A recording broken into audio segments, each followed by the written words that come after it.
So, in this session, I want to take you on a journey into one of the great mysteries of my life, tarot. Now, tarot is close to my heart, deeply close. Back in 1986, when I was training as a psychotherapist, I had to write a thesis on symbology. I could have chosen any subject, but something nudged me, pulled me in, and I chose tarot. And from that moment on, it was as if the cards themselves had chosen me. I loved it. I found myself buried in the mystical history, reading, researching, piecing together stories that seemed to stretch across centuries. And I fell in love with the energy of tarot. I've used it almost every week since then. I've read for people all around the world. I've taught students in Europe and America, and tarot has been my constant companion. But let me ask you something. What exactly is tarot? Why does a simple deck of cards feel so alive? And why have these images endured for centuries, feared by some, revered by others? So let's step into its history together. So tarot for me has always been more than just paper and ink. Each card is like a window. I often say to my students to stare at it, and it stares back at you, and it pulls you in. You see a picture, yes, but also a story, a symbol, an archetype that seems to reach out to you, whispering, "Look deeper." And that's because symbols have always held power. Long before there was tarot decks, there were symbols. Everywhere in the world, across every culture. A symbol carries its own consciousness. It stirs something deep inside of you. See it, and you feel something before you even think. Take Egypt. Priests carved sacred images into temple walls. Guides for the soul on its journey into the afterlife.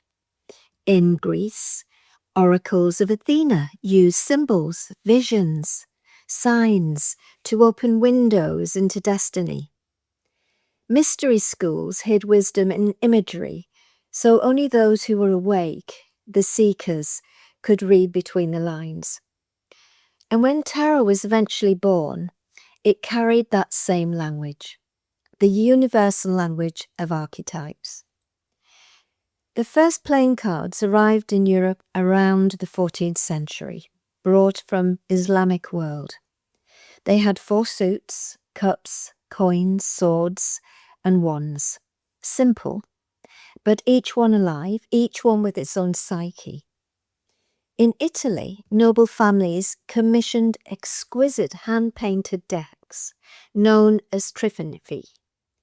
Cards inlaid with gold and silver, and the images.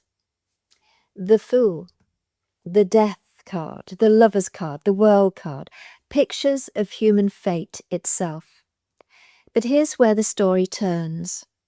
Ordinary people, not the nobles, not the scholars, just ordinary people began to use these cards.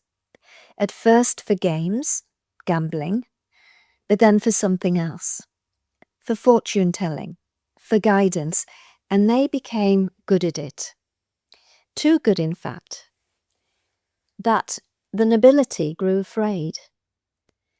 Imagine it, common people who couldn't read or write suddenly gaining insight, finding clarity, bettering their lives, all with the help of a deck of cards. But that was dangerous. So in Italy, tarot was banned. People caught reading the cards could be arrested, tortured, and even killed. And in that fear, the dark reputation of tarot was born. Not because the cards themselves were dark, but because of the fear of those in power. Still, tarot survived, quietly, secretly. It was passed on by word of mouth, hidden behind closed doors. Fast forward then to the 18th century. a French scholar declared that tarot was in fact an ancient Egyptian book of wisdom, the Book of Thoth, disguised as a game. That idea ignited imaginations everywhere. Suddenly, tarot wasn't just play, it was mystical, it was secret, a bridge between the worlds. By the 19th century, the cards had absorbed astrology, numerology, magic, and they became doorways into the mysteries of the cosmos. Societies like the Hermetic Order of the Golden Dawn in Victorian England embraced tarot. Mystics and magicians aligned the cards with the tree of life, the elements, the stars, and even Queen Victoria herself, grieving after her husband's death, turned toward the mystical.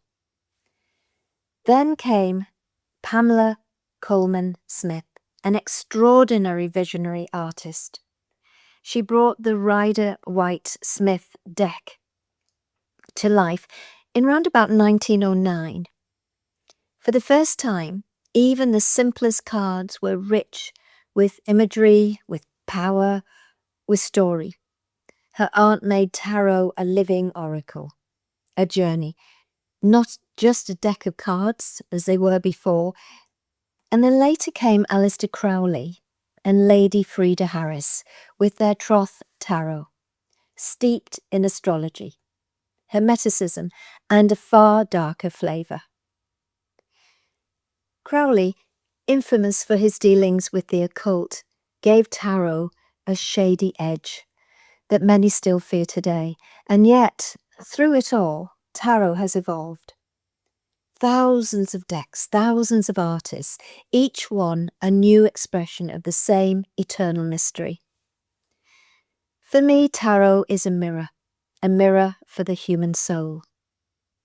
When I read for clients, often online, just by audio so I can connect purely to their energy, I let each card pull me in, and every time the cards speak, not of fortune-telling, not of fate set in stone, but of awakening, of consciousness.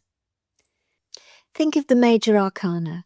These are the great stepping stones of life, the big moments, the archetypal experiences we all face. And the Minor Arcana, they show us how we live those experiences day by day.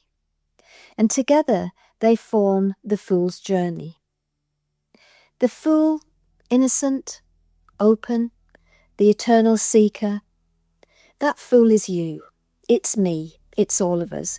And we stumble, we rise, we learn, we meet trials, joys, awakening. And every lesson, even the painful ones, become part of our path to the divine. And the cards tell that story over and over again. When I teach my students, I always say this: don't just read the cards. Pick a card. Step inside it. Imagine yourself in that scene. What do you notice? What do you feel? That's how you awaken the card's voice. That's how you hear its wisdom, because I feel tarot is alive. You can feel it when you shuffle, and sometimes a card will jump out of the pack, out of the deck, demanding to be chosen.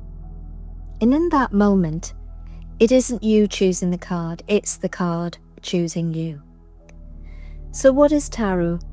It's history and myth, yes, it's art and culture, but it's also a bridge between past and future, between the material and the spiritual, between yourself and the cosmos. Hold a deck in your hands and you're holding centuries of wisdom, myth and magic. And you're holding your own story, waiting to be revealed. And that is why, nearly 40 years after writing that thesis, I'm still fascinated, still learning, still in awe of this living oracle. Over the next few episodes, I want to explore tarot with you. Dive deeper into its history, its symbols, its numerology. Perhaps once a month we'll pick up the deck together and see what stories it tells us. For now, I leave you with this thought. The fool's journey never ends. We're all seekers, and tarot is the map that shows us the way. So next time you see a deck of cards, don't dismiss it as just a game. Hold it, feel it, because you may just be holding life itself.